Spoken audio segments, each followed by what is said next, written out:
Hello students, पिछले video में हमने कॉन्सेप्ट ऑफ डिस्क्रिप्टिव और इन्फरेंशियल स्टैटिस्टिक्स पढ़ा था। आज हम पढ़ेंगे चैप्टर फ्रीक्वेंसी डिस्ट्रीब्यूशन। तो चैप्टर शुरू करने से पहले मैं आप लोगों को थोड़ी सी टर्मिनोलॉजी जो बायोस्टैट्स के बारे में है वो मैं आप लोगों को बता रही हूँ। सबसे पहले फ्रीक्वेंसी डिस्ट्रीब्यूशन किसे कहते हैं? जिस डिस्ट्रीब्यूशन से वेरिएबल्स के वैल्यू एवं फ्रीक्वेंसी स्पष्ट हो सके, क्लियर हो सके, उसको हम फ्रीक्वेंसी डिस्ट्रीब्यूशन कहते हैं। मींस फ्रीक्वेंसी डिस्ट्रीब्यूशन वेरिएबल्स के को क्लियरली लिखना फ्रीक्वेंसी डिस्ट्रीब्यूशन कहलाता है।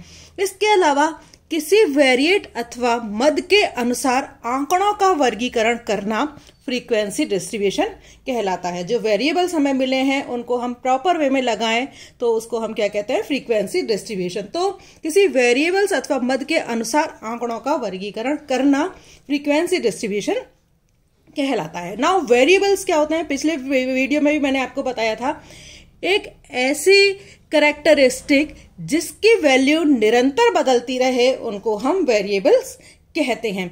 नाउ फ्रीक्वेंसी क्या होता है? रिपीटिशन ऑफ वेरिएट्स, आंकड़ों की पुनरावृत्ति को हम फ्रीक्वेंसी कहते हैं। फ्रीक्वेंसी को एफ से या फिर एन से, कैपिटल एन से डिनोट करते हैं। तो मैंने यहां पर आपको बताया फ्रीक्वेंसी डिस्ट्रीब्यूशन और फ्रीक्वेंसी दोनों का मतलब यहां पर अलग अलग होता है। नाउ क्लास लिमिट, वो दो वैल्यूज जो किसी क्लास को डिटरमाइन करती हों उन्हें हम क्लास लिमिट्स कहते हैं। जैसे कि फॉर एग्जांपल 10 to 20, 20 to 30 ये क्लास हैं। इनकी जो दो वैल्यूज कौन कौन सी हैं? इस वर्ग के लिए 10 और 20 और इस वर्ग के लिए 20 और 30, ये क्या है? क्लास की लिमिट्स हैं। नाउ ठीक है, नेक्स्ट है क्लास इंटरवल। किसी वर्ग के अपर लिमिट और लोअर लिमिट के बीच का जो अंतर होता है वो क्लास लिमिट कहलाता है। जैसे 10 to 20 के बीच के क्लास अंतर कितना है? 10, तो वो क्या हो गया? इसका क्लास इंटरवल कहलाता है। इसी तरह से 20 to 30 क्लास इंटरवल क्या हो गया? 10 हो गया। इसको हम आई से रिप्रेजेंट करते हैं। नाउ मिड वैल्यू क्या होती है? अपर limits plus lower limit divided by 2। यदि किसी वर्ग की अपर लिमिट और लोअर लिमिट को जोड़कर उससे फिर 2 से डिवाइड कर दें तो उसको हम क्या कहते हैं? उसकी मिड वैल्यू उसको हम कहते हैं। For example L220 plus 10 divided by 2, तो क्या हो जाएगा? 30 divided by 2 is equals to 15। उसकी क्या हो गई? मिड वैल्यू हो सकती है। तो L2 plus L1 divided by 2 क्या हो जाएगी? उसकी मिड वैल्यू जो है वो हो जाती है। नाउ जो फ्रीक्वेंसी डिस्ट्रीब्यूशन है वो दो तरीके का हो सकता है, या तो एसिमेट्रिकल हो सकता है या फिर वो सिमेट्रिकल हो सकता है। तो यदि फ्रीक्वेंसी डिस्ट्रीब्यूशन एसिमेट्रिकल है और डिस्ट्रीब्यूशन एसिमेट्रिकल है और यूनिडायरेक्शनल है तो ऐसा माना जाता है कि जो सिलेक्शन के कारण ऑर्गेनिजम्स हैं एक ही डायरेक्शन में जा रहे हैं तो उनका डिस्ट्रीब्यूशन जो है वो एक ही ओर पाया जाता है। यदि फ्रीक्वेंसी डिस्ट्रीब्यूशन में 2 पीक्स आते हैं, शिखर पाए जाते हैं, तो इसका मॉडल जो डिस्ट्रीब्यूशन है वो बाई मॉडल डिस्ट्रीब्यूशन है। मींस 2 मोड पाया जाना, 2 तरीके से डिस्ट्रीब्यूशन जो है उनका हो रहा है। इसके अलावा जो पॉपुलेशन के डायमॉर्फिक होने का मतलब है कि जो सैंपल है उसमें या तो 2 स्पीशीज हैं या फिर 2 सब स्पीशीज जो है उसके अंदर पाई जाती हैं। यदि फ्रीक्वेंसी डिस्ट्रीब्यूशन सिमेट्रिकल है तो इसकी जो कैरेक्टरिस्टिक शेप होती है वो बेल शेप कैरेक्टरिस्टिक होती है। मींस उनकी जो संरचना बनती है तो वो जो जिसकी तीनों भुजाएं आती हैं ऐसे ट्रायंगल के जैसे वो होता है जिसकी तीनों भुजाएं बराबर होती हैं। और यदि इनको 2 भागों में बांटा जाए तो ये दोनों भुजाएं आपस में एक दूसरे से बराबर होती हैं। मींस कहने का क्या मतलब है कि जिसमें जो सिमेट्रिकल फ्रीक्वेंसी डिस्ट्रीब्यूशन होता है उसमें जो सेंट्रल टेंडेंसीज हैं, तीनों central tendencies means mean, mode और मीडियन तीनों वैल्यूज जो है वो एक बराबर होती हैं, तब हम कहते हैं कि वो उनके बीच में क्या है, सिमेट्रिकल डिस्ट्रीब्यूशन है। लेकिन प्रकृति में ऐसा पाया जाना बहुत मुश्किल होता है कि जिसमें तीनों central tendencies means mean, mode और मीडियन बराबर पाए जाते हों। तो इसलिए जो ज्यादातर फ्रीक्वेंसी डिस्ट्रीब्यूशन जो है वो एसिमेट्रिकल पाया जाता है। मीन्स झुकाव जो है फ्रीक्वेंसीज का वो एक तरफ होता है। मीन्स मीन, मोड और मीडियन तीनों असमान होते हैं। तो ये जो असमानता है उसको हम फिर दो तरीके से, या विषमता जो है उसको हम दो तरीके से दिखा सकते हैं। स्क्वीनेस जो है उनके अंदर पाई जाएगी, जिसको हम दो तरीके से दिखा सकते हैं। कौन कौन सी? एक तो राइट स्क्वीनेस और दूसरा लेफ्ट स्क्वीनेस। मीन्स राइट स्क्वीनेस, यदि ग्राफ में दाईं ओर झुकाव हो तो इसको हम क्या कहते हैं, पॉजिटिव स्क्वीनेस कहते हैं। दाईं ओर झुकाव हो रहा है, पॉजिटिव स्क्वीनेस इसको हम कहते हैं। इस दशा में मीन सबसे ज्यादा होता है और मोड जो है वो सबसे कम होता है। ठीक है, तो एक्स इसी तरह से स्क्वीनेस टू लेफ्ट, यदि इसको हम क्या कहते हैं, यदि झुकाव लेफ्ट की तरफ होता है तो इसको हम नेगेटिव स्क्वीनेस जो है इसको हम बोलते हैं। और इसमें जो मोड वैल्यू होती है वो मैक्सिमम होती है और मीन वैल्यू जो होती है वो सबसे कम वैल्यू इसकी होती है। तो इस तरह से जो फ्रीक्वेंसी डिस्ट्रीब्यूशन है उसके स्क्वीनेस जो है वो दो तरीके से हो सकते हैं।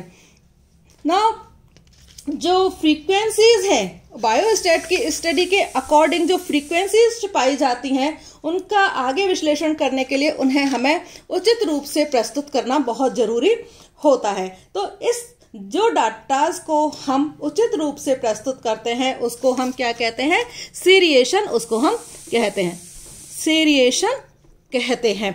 ठीक है, वेरिएबल्स को मापने वाले, तोलने वाले या गिनने से जो मूल्य या वैल्यूज एकत्रित होती हैं उन्हें हम वैल्यू कह सकते हैं, साइज कह सकते हैं एंड ऑब्जर्वेशन जो है हम उनको कहते हैं। मींस जो वेरिएबल्स हम कलेक्ट करते हैं उनको हम क्या कह सकते हैं, वैल्यू, साइज, ऑब्जर्वेशन इसको हम कहते हैं। और इस तरह से प्रत्येक आइटम की इकाई का, प्रत्येक आइटम या इकाई का अध्ययन करते समय उनके अलग अलग पृथक मूल्य लिखे जाते हैं तो उसको हम क्या कहते हैं, इंडिविजुअल सीरीज उसको हम कहते हैं। मींस हर एक आइटम की हम अलग अलग वैल्यू रखते हैं। फॉर एग्जांपल, एक क्लास में 10 लड़कियां हैं, 1 2 3 4 5 6 7 8 9 10 लड़कियां, और इनका वेट हम गिने अलग अलग तो 45 46 48 45 44 46 48 50 48 51। तो इस तरह से हमने हर एक लड़की की जो वैल्यू है वो क्या ली है, अलग अलग ली है। इसको हम क्या कहते हैं, इंडिविजुअल सीरीज इसको हम कहते हैं। तो इसको जब, और इसको अनग्रुप्ड डाटा भी हम कहते हैं कि जिस तरह से हमें डाटास मिले उसको हमने उसी तरीके से अरेंज कर दिया। तो अनग्रुप्ड डाटास, इंडिविजुअल सीरीज के अंदर हम अनग्रुप्ड डाटास को कलेक्ट कर सकते हैं। नाउ डाटास का कलेक्शन इस तरह से दो तरह से हो सकता है, अनग्रुप्ड डाटा और ग्रुप्ड डाटा।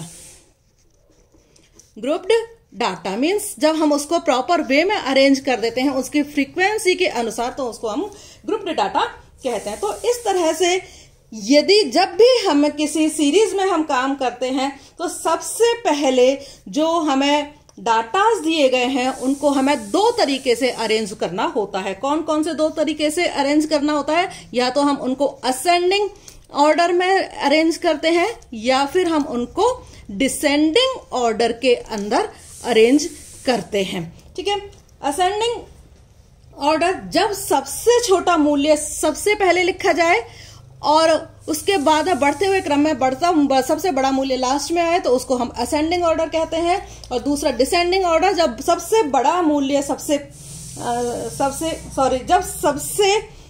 बड़ा मूल्य सबसे पहले और अंत में छोटा मूल्य सबसे आए तो हम डिसेंडिंग ऑर्डर कहते हैं। तो ज्यादातर हम जो काम में लेते हैं उसको हम असेंडिंग ऑर्डर के तरीके से हम उसको काम में, डाटाज को काम में लेते हैं।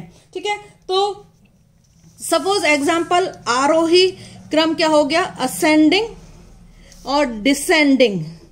सपोज अपने पास में वैल्यूज हैं तो 150, 150, 152, 154, 156, 158, 160, ये कैसी है वैल्यूज, बढ़ते हुए क्रम में है, तो ये असेंडिंग।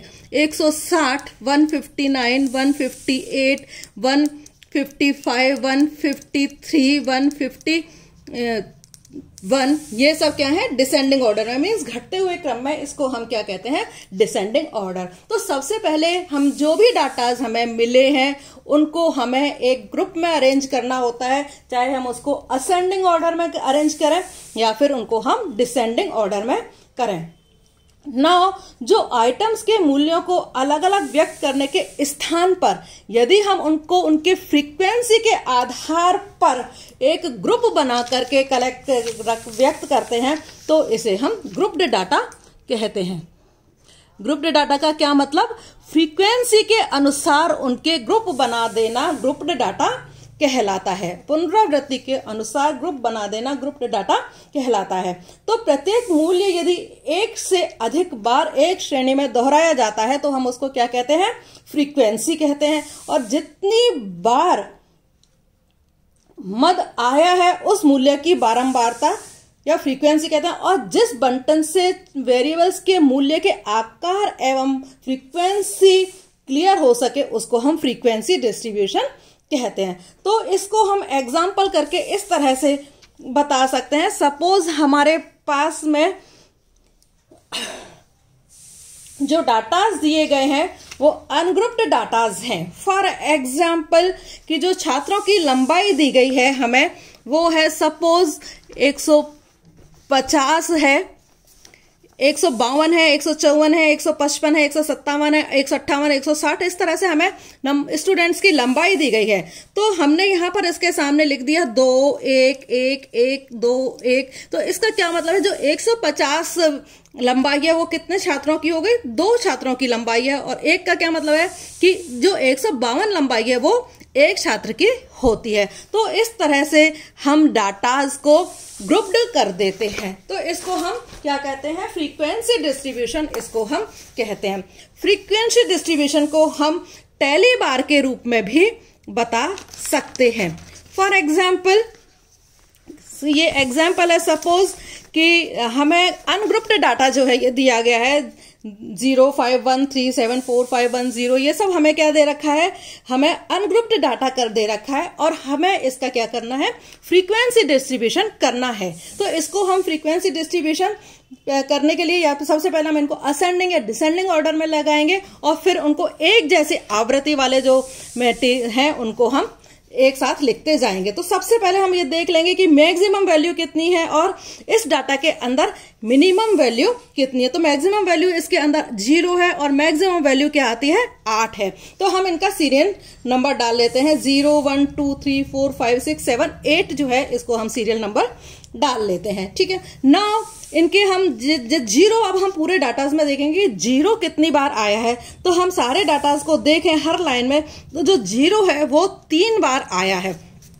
जैसे ये और ये और तीसरी जगह 0, ये 3 बार 0 आया है। तो हमने 3 लाइनें खींच दी। मीन्स हमें यदि फ्रीक्वेंसी डिस्ट्रीब्यूशन देखना है तो हम हर एक लाइन को चेक करते जाएंगे और एक एक लाइन जो है वो खींचते चले जाएंगे। 0 है तो एक लाइन खींच दी, यदि 1 है तो फिर हम चेक कर लेंगे 1 कितनी बार आ रहा है। इस तरह से हम लाइनें जो है वो खींचते हुए चले जाते हैं। ठीक है, सपोज 4 लाइनों तक हम एक जैसा खींचते, जैसे ही 5वीं लाइन आती है हम उसको बाइंड कर देते हैं जिससे हमें गिनने में आसानी रहती है।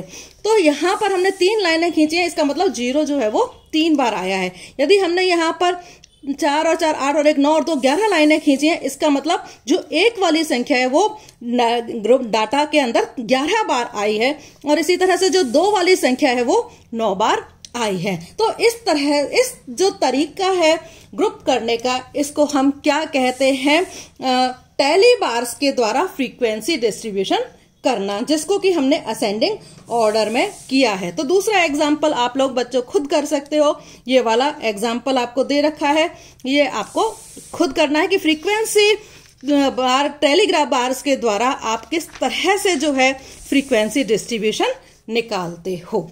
Thank you.